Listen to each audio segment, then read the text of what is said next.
what do you guys do differently from the 5 people we had on stage before?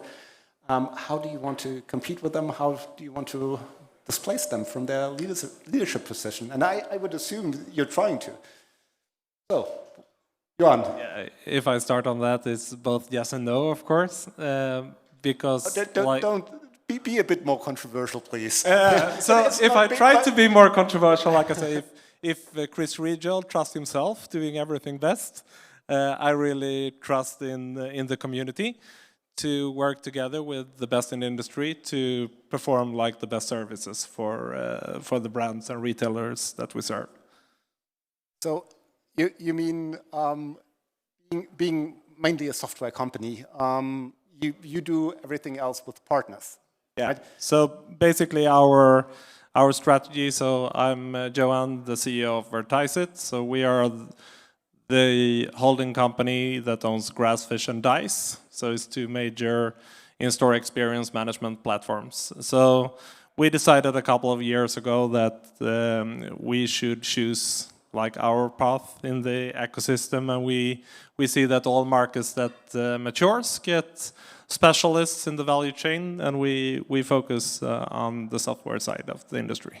So you think the fully integrator model is dated? Yes, I think it's not future-proof. So if you look at, let's say, how the e-commerce sector evolved, like if you go back 15 years, or all consultancy firms have their own e-commerce platform.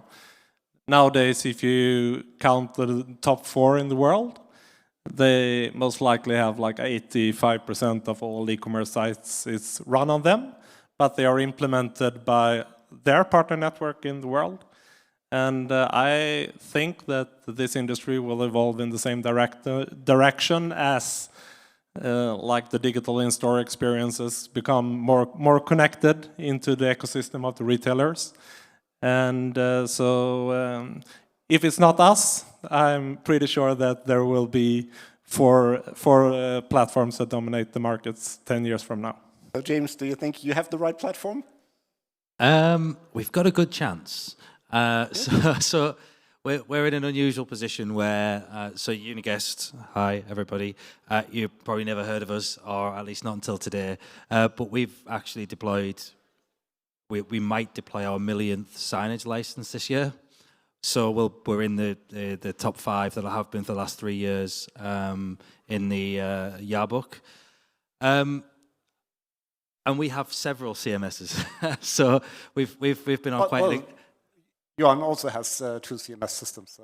So we've got options, and we're integrating our platforms. We're working towards a common CMS, but obviously in the meantime, we've got best of breed solutions that are designed for the markets they serve, etc., etc.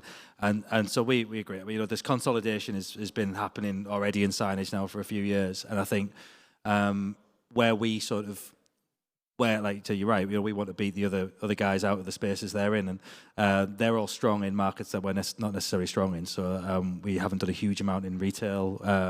That's a market we really want to get in. There are territories, there are regions that we don't do. Grassfish has done excellently well in DACH, and we'd love to take some of that. And my colleague Tobias is somewhere in the room. He'd love to take a piece of that business. But so we want to go after it. Like I say, there is a period of consolidation. I think that is going to happen, and I think as last year's session suggested, digital signage mission critical now. It's actually almost the point of commoditization, and I think the integrations are going to be the key element. The almost seeing digital signage as a passive technology. It's something that you deploy, you install, and then it looks after itself with the integrations, the context-based content, the scheduling, the triggers, all of this stuff that I think eventually gets you where we plan to go. And there'll probably be some AI thrown in there until the machines come and take it all over. Hey, Luke, I wanted to get your answer on this one. I mean, looking at your growth trajectory, if you just continue like this, it's not a long time. It's an interesting talk between the two. I hear a lot about conditions. Basically, in the other panel, start off with this panel, but conditions are not always bad. You need good conditions to actually do something for your client. But I agree with Johan that this industry is changing. Where we were very technical a few years ago, it tends to shift more like where we are in an area that we are helping our clients to solve problems from a business perspective, from a marketing perspective, from a sales perspective. Bigger problems that you don't necessarily relate to digital signage. And therefore, I think we're becoming like much more of an agency for in-store communication, rather than a technical company that does the integrations. We need it. It's the conditions of the good hardware, the good software, all the things that have been talked about in the prior session and this session. But that's the difference in the market, So what I think will come to happen, and how we act. There's two things I'm hearing. There's one is it's commoditized on the hardware side, or even partly on the software and system side. And would I be right if I say the technical problems are solved, more or less? No, not. You need good partners to fix that. What's so difficult about it? I mean, this industry has been now in its probably 20th, 25th year, and I mean, it's First of all, you don't have to playing out content on hardware. I'm being critical here. Sorry for that. So what's so difficult about this hardware-software game? I think people expect to do more than they used to. I think that's the commoditization element makes it feel simple, feel easy. It should just be pictures on a screen, but then they forget about the problems they're trying to solve, and that adds complexity. And like I say, the integration channel is important in solving some of those problems, and I think that what it's expected to do. I mean, you know, it was posters on a TV. It was a better version of PowerPoint 20 years ago when I started in the industry, and now we're asking it to do programmatic content and delivering and connecting, you know, PCs to mobile devices, to SoC displays, to media players, and some of these devices have been in the field for 10, 15 years, and we're asking the software to do more than we ever have before, and it has to answer those challenges, and it has to solve the problems to try to do. So we're expecting more, I think, of the technology now. And I can add on that, but from like the other perspective, like if you have a chance to like visit the First Impressions showroom, I think you should do that, where they really have like the angle of the customer experience for different vertical and use cases. And if you just were visiting like this event 5 years ago, and you see like really what is the use case, what business value can we add with digital in store today compared to 5 years ago, it's completely different. So if I just elaborate a little bit, so I think what drives complexity is two things. Like our industry used to be it comes from like the AV, the hardware in the background, and it was the use cases was how do we create a better brand experience in a physical space, how do we work with personalized tactical communication. But nowadays it's also that how do we actually bridge the gap between online and the digital touch point with the personal touch points in store. And when to do that, you also need to deliver the right tool for sales support, for actually convert. I think that also means that the challenges are completely different today. So to be able to provide the right sales support, to actually sell products, you also need to integrate deeper into the backend systems, and like our industry cannot be siloed anymore. So it's not always about selling. Purpose is super important, but there is more than selling. I'm doing in 1 hour presentation of a case. I have a pretty good example, but you can do a lot more with digital signage than just generating footfall, for example. the easy parts that everybody knows. But if you dive in deeper into the real problems, challenges, etc. of our clients, look at their SWOT analysis. What are your challenges? What is your position on the market? What are your brand values? If you dive into those metrics, your solution in the end is going to be so much different than just providing hardware AV. And I think in the end, we need to shift as an industry to thinking like that rather than just focusing on only the technical problems. And you asked me before, are other problems solved? No, I think it's really important to work with really good partners. And if they're specialized on their specific product, for example, the guys on this stage, that really helps. We can benefit from that in delivering, in the end, the good results for our clients. So, and if I hear you correctly, we're moving into consulting and services mindset in the industry. So basically moving away from hardware and software technical issues to the questions of concepts, of creating the right concepts for the customers. And that's much more of a consulting mindset work. And then it's solving the requirements problems on technical side, just as a means of actually delivering these superior experiences or these things you make up in consulting. In the end, it's a combination. We're still doing hardware. We're still an integrator, but we don't start at technology. We start on another level, and in the end, then. And I think I noticed something similar in Monica's presentation, or in Daan's presentation. It was earlier on the stage that if you do it like that, in the end, your expertise as a company your client can benefit from it. And rather than just answering the question of your client, who often doesn't have the experience to ask the right question, you really have to help them to create the right questions.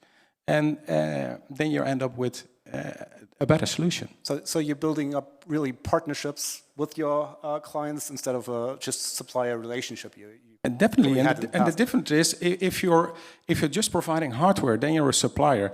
If you're providing your client with strategic knowledge and input on a higher level, on a C-level within their organization, then you're a strategic partner, which is much more a sustainable relation than just a supplier. What's quite nice is Look's point of view isn't commonplace in AV integration, and it's exactly where the industry needs to go. You know, I'm sure you fancy you're not always talking to technical people, engineers anymore. You're talking to marketers, you're talking to HR, communications people, and they don't understand the technology. They just have a problem they need to solve. It's staff engagement. It's it's driving company culture and all this kind of thing. It's like I said, it's driving engagement. Try to create active engagement between your brand and your customers, or your brand and your guests, or your brand and your ticket holders, and that approach in AV in an integration world just hasn't been there. I've been in it for a long time and worked for an integrator for 7 years, and that was never the mentality. It was, how do we plug box A into block B to get result A that customer specified on day one. That's a commodity. It's commoditized, and now we're getting to the point where we are solving problems. I mean, it's been quite a nice part of working for Uniguest has been, we talk about what problems are we solving. So, you know, when we're bringing product to market, when we're bringing, when we're conceptualizing what we're doing, it's always about the problem you're solving. What problem is this addressing? And there has to be a problem there for there to be a solution. And it's just quite nice, really refreshing to hear that from an integrator, because it doesn't always happen, even with the very biggest. And don't get me wrong, we're doing integration of the window screens too, because sometimes it's the first step for a client to go in the world of digitization of their retail floor, and it's good, one step at a time. Don't aim for Mars the first time. But I'm coming back to our initial question. Do you think the leaders don't get that? Or, I mean, when you're trying to be better than them, do you think they don't get it? Or you get it better than they do? Or is there just... I think we're more agile. Space for more leaders? Are they watching? Is this being recorded? I think we're more agile. And that doesn't mean we're small, definitely not. Also 200 people and multi-million revenue, but it allows us to do the things quicker in the market, and not only quicker, but we don't have to do acquisitions for it. Because doing acquisitions, yes, it gains you market share, but it's really difficult to integrate a different set of people within your organization with the same mindset, especially if you want to add them in a place. For instance, if you acquire a content studio, yeah, okay, do that. Integrate them within your company, in your whole business process and flow. If you did that naturally 10 years ago and it's growing with your company, it's a total different aspect within your organization. And I think that's their biggest challenge. Yeah, but on growing via acquisitions, you should disagree. I mean, the challenges are all there. They are. It's difficult to integrate integrate new businesses, new employees, new cultures into a single culture. But that's been the growth strategy for Uniguest over the past 8 or 10 years. It has, yes. So I mean, we've had good organic growth mixed with acquisitive growth. I think we bought 12 companies in 5 years. Which is a challenge, but so I'm not saying all acquisitions are wrong, because there will be some that are really necessary. But Frank, so if you're looking for programming, for example, then it's really interesting to do that. I get your point. But Johan, you also grew via acquisitions, right? So we have done both. So I think we all know this industry, so the pros and the cons are obvious. So it takes time to grow, especially if you are a full service provider. You are limited in scalability, and what you can do is that you of course can buy market share, you can buy customers, you can buy products, and you can buy entry into new markets. And we have done pretty much everything in this mix. So we have done eight acquisitions so far, mostly like once a year. But we are having like 2 brands now. So we work with Dice, that is pure sell-through partner, and we have Grassfish, where we work together with partner in kind of ecosystem. And I can also see that that is actually also a go-to-market strategy that not so many talk about. Like, I think if you are a retailer where you can go to Loek and he can decide like the customer experience, because that's what we all deliver, right? Like, how do we deliver value for the retailer, the brand, with the customer experience? But there are 2 ways. Either you go to like Loek and he tells you, yeah, we start with a workshop, look at your service blueprint, the customer journeys, what touch points should we have, what is the purpose they serve, and we give you the solution. And that's I should say the lion part of the business today. And there's only like one other approach that I think is valued in the market, and it's where like international companies say that, oh, as digital in-store becomes more and more integrated into our digital ecosystem, more and more data needs to be connected to CRM system, to PIM and DAM system, so on and so forth. Then the first thing we need to do is to decide upon the platform.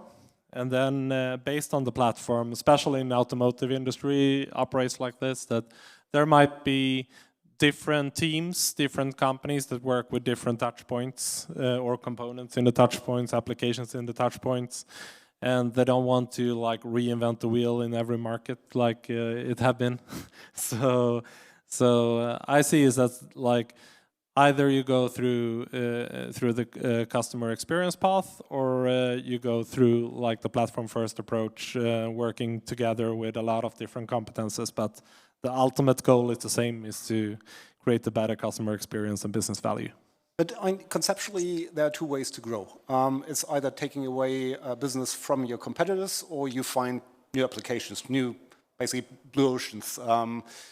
And I mean, what's your growth strategy? Is trying to find that innovation, trying to find these new business fields, like you described with more consulting type business, creating solutions for your customers, or is it head-to-head competition with the leaders who we had on the stage before? We've looked at market growth. So obviously, new market growth. So find greenfield where the product, the problems are the same. So we did a detailed analysis fairly recently of our buyers, and regardless of the market you're in, there's 5 identities of buyer, and you can quite easily transfer them from one market to another. And again, that's looking at it from a problem-solving perspective. If you take the technology away, if you take the physical stuff away, you can start to really sort of boil it down to the identities of and the needs and the problems of each individual who might engage with the technology. And at that point, it becomes easier to pivot your technology, pivot your message to a new market that might open. Additionally, those problems are fairly universal as well, so that you can take that into any market, into any audience, and so we've looked. Obviously, you hold in the markets that you're great at, and you keep innovating in those. But then you look at other adjacent markets where the opportunities and the problems are the same, and yeah, either growth through acquisition or growth through organic means, which we try to do a bit of both. It is a combination. It's the greenfields that you explore and that you notice in the Where do market. you see them? I think one of the interesting ones now is the low-cost retailers. They were like 3 to 4 years ago weren't even considering putting digital into their stores because it wasn't reflecting who they are as a brand to their customers. That market is, I think, opening up. On the other hand, I think getting your total proposition in place, because it's not only, you call it consulting, it's just a part of the total proposition. It's making sure that you serve your customers in every point, actually from strategy all the way through the concepts, the installation, and gaining data in the end and improving.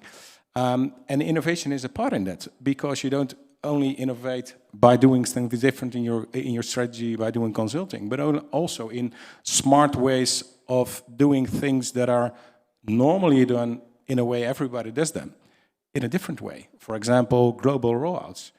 We created a really interesting way of working that can reduce our footprint heavily globally, and we don't need anybody to go to the other side of the globe to do the installation. And that way we not only save money for our clients, we make things easier, but we also save in our carbon footprint. And that's also making your proposition stronger and better to compete with. I see Johan is getting impatient. He wants to answer this question. Please do so, Johan. Definitely not. No, but as a platform company, our goal is to be the #1 in-store experience management platform globally. And to be that, we need to have as less effort ourselves as possible to have like scalability. And we need to rely on like the best people in every market, like Loek. So basically, if we look at the market, 80% of the sales is through what I call our local heroes that are really strong on their market. It might be like visual art in the Nordics or first impression in the Benelux. And so that is key for our growth, is to find like the best partner in each market and go hand in hand with them. This applies 100% to Dice, but it also applies to Grassfish, where we work together with partners.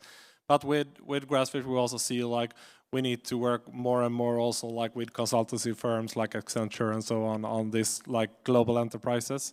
And in those cases, like with Porsche, is like one of our largest customer globally. We work with like Trison is the integrator, and they work side by side with us. And that brings up an excellent point for my last question.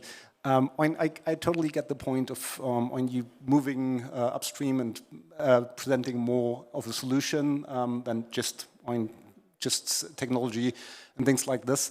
But aren't then the real competitors like other companies?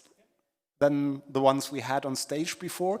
Isn't it then the Accentures or the creative agencies or the marketing agencies that are already serving the large customers? They're definitely into play. So that's the competition you're up against. Then. Maybe on the contrary, you can say that when the Accentures and the start to focus on our industry, when the digital agencies understand like the power of digital in store, I also think that it will come a lot of more investments into our industry, and they will need us. Yeah, but, they will need us, won't they? Yeah, they're into play because we have to realize that the end customer is not always going to make the decision which integrator is going to do the job. There will be the Accentures of this world. There will be media companies in this world who decide they're gonna do the investment for the client and take a piece of the share of the retail media. In that way, those people will make calls that we have to rely on in the future, definitely. So it's going to be essential that you have the digital signage expertise that these companies don't have, and that you actually link with them. Yeah, it's crucial. Because they are doing global digital transformation projects for the large brands, and then digital signage is just a teeny tiny part in that 100 or 200 million euro project. If you don't speak the same language as those guys will, and they have even better people in-house that can create the best customer journeys you have ever seen. But you have to be able to communicate with them. If you can't do that and just rely on your technical skills, I think we have an advantage if we can do. If we should be a little bit self-critic here in this room, I think like a good way to measure like the temperature in our industry is like, no offense, we love working with like Philips and Samsung, but and they are like main sponsors to this event all the time. But when Accenture, Adobe, or Salesforce are like the main sponsor of this event, then I think actually we are in the right place as an industry to deliver the right value to our customers. Do you think that'll ever happen though? Is it because the hardware element's what puts a lot of those companies off this kind of industry, and there's always going to be hardware. There'll always be hardware. Hardware is a tool, like generative AI, every component. But I think that we need to like be really connected into like the customer journey for real, and when we actually deliver on that promise, they will be here. Okay, so we're running out of time. We could do this for much longer, and it's for me as a strategy consultant by training, it's very interesting discussion where this industry is headed. So to be continued. We're now having a short coffee break, and in half an hour we'll be back here with me? With you. Look again. So if you want to get more of Look, come back and have proof of the pudding. Okay, thanks a lot. Thank you.